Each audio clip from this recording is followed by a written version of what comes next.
What if I told you there's a wall so colossal it stopped the world's greatest conquerors, protected entire civilizations, and still decides the fate of billions? But here's the twist. This wall wasn't built by any emperor. It was forged by crashing continents, and it's still rising today. Did the Himalayas really keep out every invader? Did they create isolated kingdoms, or spark new connections that changed history? And could what's happening on these peaks right now change the world's future? Stay with me, because the Himalayas are much more than just a line on a map. 50 million years ago, India slammed into Asia. Mountains rose higher than anything on Earth, dividing the warm, fertile south from the icy, wind-blasted north. This wasn't just a geological miracle. It was the birth of a force that would shape civilizations.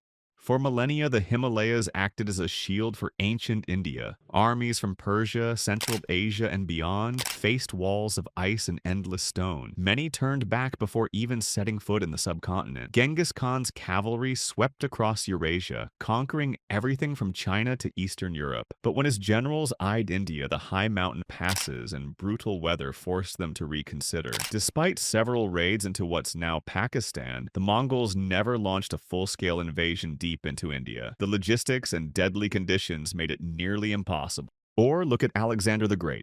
After conquering Persia, his army advanced to the edge of India, but the towering Himalayas loomed ahead. Exhausted, wary of unknown enemies, and facing monsoon rains, his troops famously refused to go any farther east.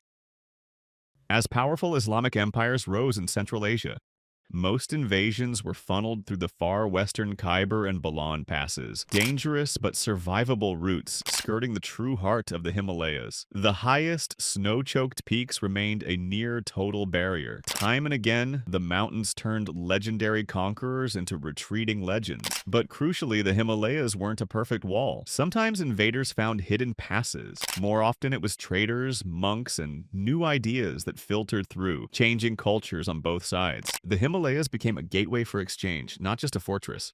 So the mountains protected but also connected, creating a place where isolation and innovation went hand in hand.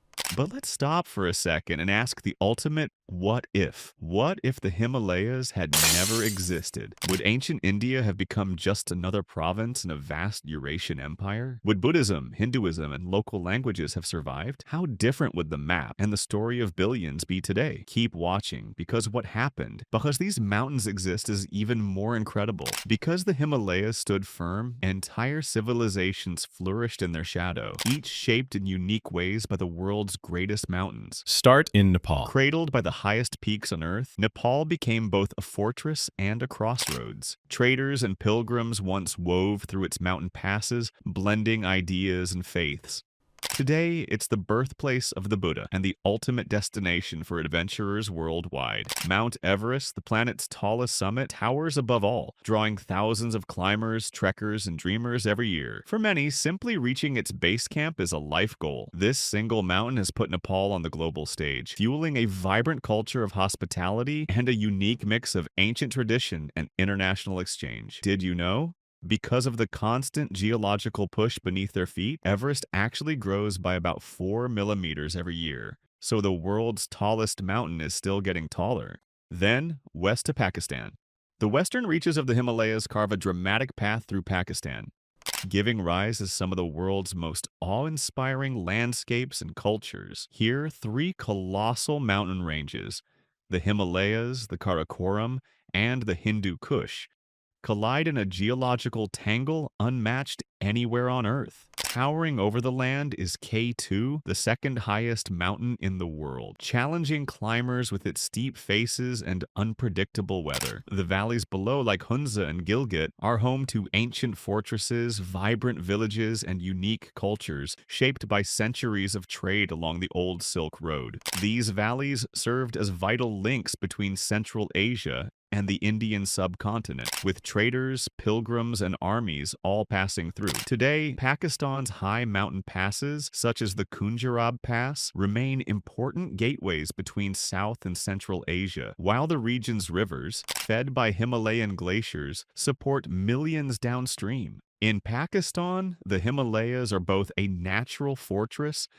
and a cradle of cultural diversity, adventure, and survival. Here's something wild. The Karakoram Highway, sometimes called the eighth wonder of the world, is the highest paved international road, and engineers had to blast it out of the mountains, right on the edge of glaciers and landslides.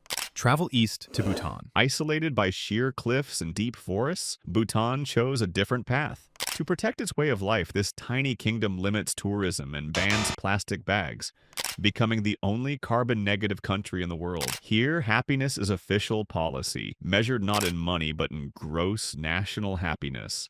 Over 70% of Bhutan is covered in pristine Himalayan forest, and by law, at least 60% of the country must always remain forested, an environmental promise written into the constitution.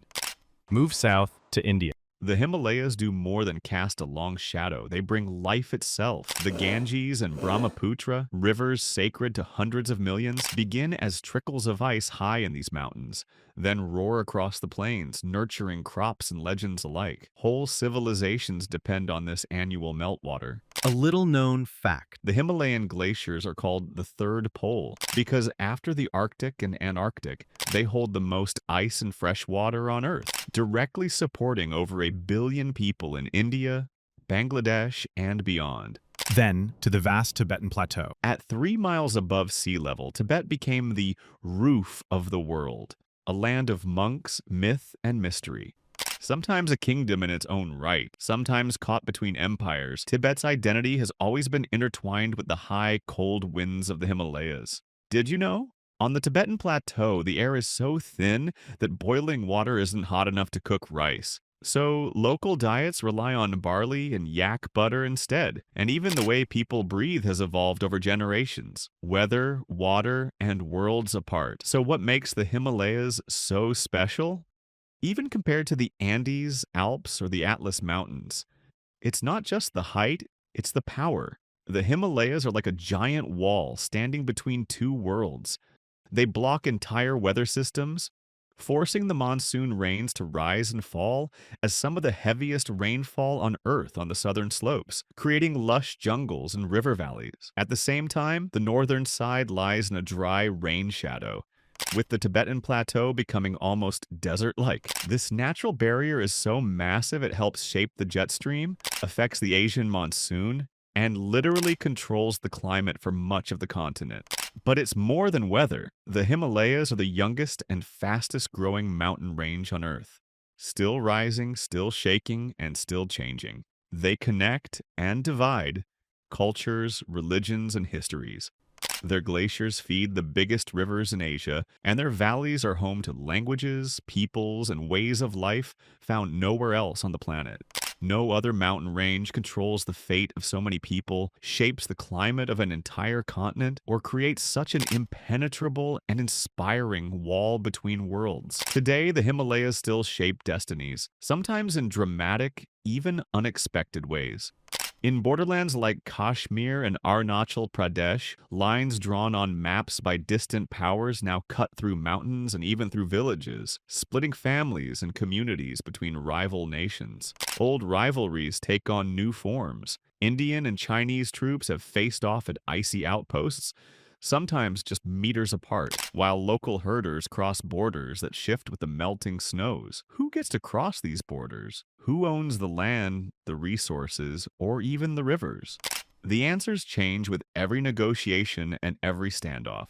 Trade caravans that once crossed from India to Tibet now stop at tightly controlled checkpoints, while high-altitude highways and tunnels reshape ancient routes. But the greatest challenges aren't just about borders, armies, or politics. As the world heats up, the eternal glaciers of the Himalayas are melting, threatening the mighty rivers that feed more than 1 billion people. The fate of the mountains is now tied to the fate of everyone living below. So what if the Himalayas had never existed? Maybe ancient India would have been swept up by invaders, its unique cultures lost to time. Maybe the mighty rivers wouldn't flow and millions would face a harsher destiny. But imagine even more.